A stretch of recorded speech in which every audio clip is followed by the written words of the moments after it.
Hey everyone, Dr. Adrienne with Healthy Living Chiropractic. I hope everybody's having an awesome day today. We're going to be talking today about foot pain and most specifically plantar fasciitis. So we're going to discuss kind of what it is, discuss certain treatments and certain causes, what types of things can cause it, as well as some treatments and what it is that we can do in our office, and even referring out to other offices that have other types of technology that we don't quite have. So what I'm going to do first though is I'm going to start with a personal story. So many of you know that I have made a goal of running 500 miles this year. I was doing awesome until the end of July, beginning of August, when I started noticing that I was having some foot pain. I've always kind of had a little bit of stuff in the background, but I know I needed to get new shoes. I could feel it in my feet. They were kind of jamming every time I would run. I definitely kicked up my mileage because I needed to make up for some mileage over the year. But I started having some foot pain. I got new shoes that didn't really seem to help. It didn't feel as painful, but after a couple more days and weeks and runs, it was getting worse and worse and worse to the point where I could hardly walk. My left foot has been killing me, so I stopped. So I'm done running. I've been doing all of the things, which I'll be discussing here in a few minutes. And I've been getting some results, which is awesome to share, but I'm currently not running, so that's kind of my story. But let's talk about what plantar fasciitis is. So the bottom surface of the foot, so I've got my little foot model here, plantar, so the words plantar means the bottom surface of the foot. Fasciitis, so the fascia is the connective tissue that kind of comes along the bottom of the foot and runs up to the balls, kind of the balls of the foot where the toes meet. That's called the plantar fascia. Plantar fasciitis, so the itis means that it's inflamed or inflammation. So plantar fasciitis is inflammation of the bottom surface of the foot. Oftentimes it can be characterized by pain in the heel, especially when you get up out of a sleeping position or up from a seated position. When you kind of extend and land on that foot, that fascia pulls and there's usually pain right there. Oftentimes there are heel spurs that are associated with plantar fasciitis. The only way to truly diagnose that is with an x-ray. And on an x-ray, the heel spur kind of looks like a giant shark tooth kind of coming forward like that. They don't look very pretty. I have no idea if I have one. I haven't had x-rays taken yet, but I wouldn't be surprised because my pain is right there. Okay, so what is plantar fasciitis? Inflammation of the plantar fascia. What causes it? Lots of things. I think in my situation, I had not great shoes, and that was definitely leading to, I was putting abnormal amount of stress and pressure. Sorry, my phone's ringing. Stress and pressure on my heel. And that's distracting. Sorry. So my alignment of my foot was not good. So getting my feet adjusted was helping, but it was not fixing my problem. I also use orthotics, which is great, but when I have abnormal shoes and shoes that are not good for me, it's pretty uncomfortable. Okay, so what types of things? Problems with the calves. I've got a lot of patients that I work on that have calf issues. The muscles are super tight there. That causes pulling up of that Achilles, which is also putting extra pressure on that plantar fascia. So tightness in the calves can lead to plantar fasciitis. Problems in the quads, issues with the knees, issues with the feet. So all of these can kind of translate into problems with the feet.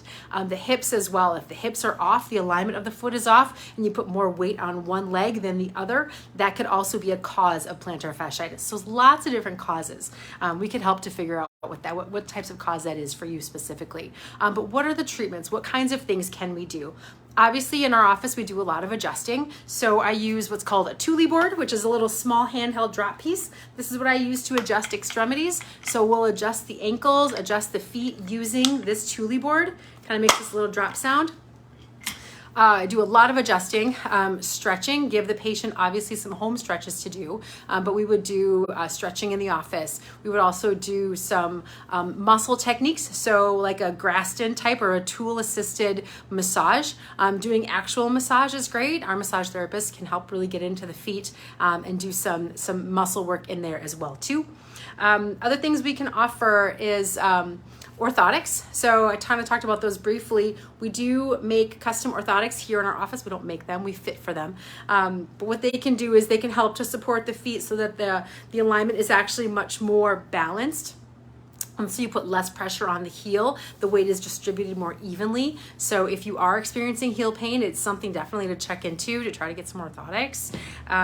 In addition, icing is really, really important. We don't do that in office, but I would recommend to patients to grab a water bottle, kind of a plastic water bottle, like a disposable water bottle, put it in the freezer.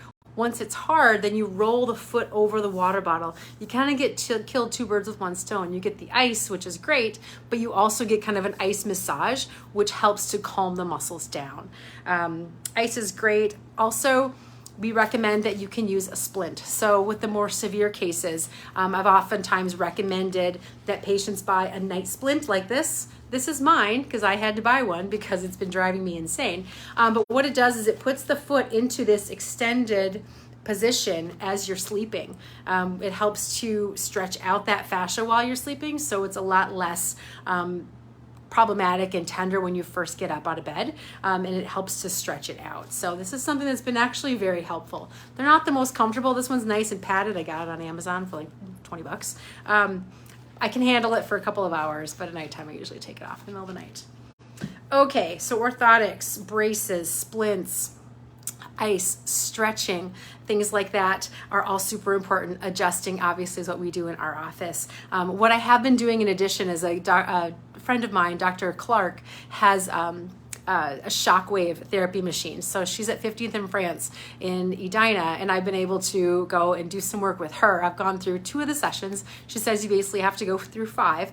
I've done 2, and I'm noticing some positive results already. What it does is it puts a kind of a strong micro trauma into the tissue, and it helps it to then heal, helps to regenerate the tissues as well. So I'm super excited. I'll report back in a couple weeks how that's all going, but so far so good. Okay, so just kind of wanted to end this with, if you guys know of anybody who's dealing with foot pain, that's a runner or that is wanting to be more active, but they can't because their feet are bothering so much, I would love to have a conversation with them. There's a lot that chiropractic care can do for the extremities, the feet in particular, and we don't need to be suffering. So hopefully I'll be able to get back on the running track pretty soon. If you know someone that's dealing with the issues, I'd love to do what I can to help. You guys have a great day today. Bye.